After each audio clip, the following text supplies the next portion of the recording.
Ang ulahing paglaom sa mga nauna. Ang katawhan nakahimo og paglapas kay Jesus. Si Juan Bautista naputlan og ulo. Mao kini ang sitwasyon sa pagsangyaw diri sa Marcos kapitulo 6. Daw ang paglaom sa kaluwasan sa katawhan nahanong. Kini ang panahon nga si Jesus nagtawag sa iyang mga disipulo. Si Jesus nagsugod og padala kanila sa gawas bali tagduha ug gihatagan niya og awtoridad sa mga mahugaw nga espiritu ug gisangyaw ang gingharian sa Ginoo. Sa dihang nanggawas na ang mga disipulo diri sa kalibutan ug nagsangyaw sa mga katawhan nga kinahanglan maghinulusol, ang sinyales sa gingharian sa Ginoo nabutyag ug ang pangalan ni Jesus nahibal-an sa kalibutan.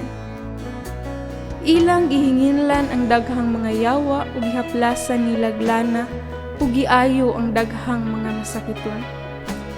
Si Hari Herodes nakadungog niining tanan kay nabantog naman ang ngalan ni Jesus. Marcos 6:13-14.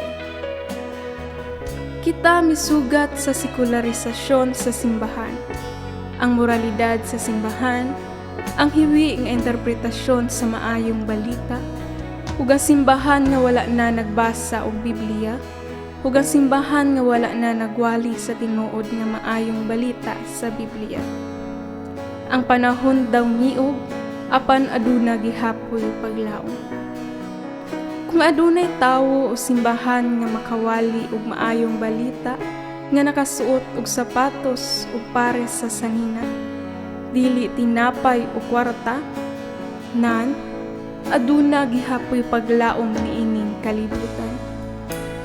Ang Ginoo nagpausab aning kalibutan pinaagi sa mga nag-una.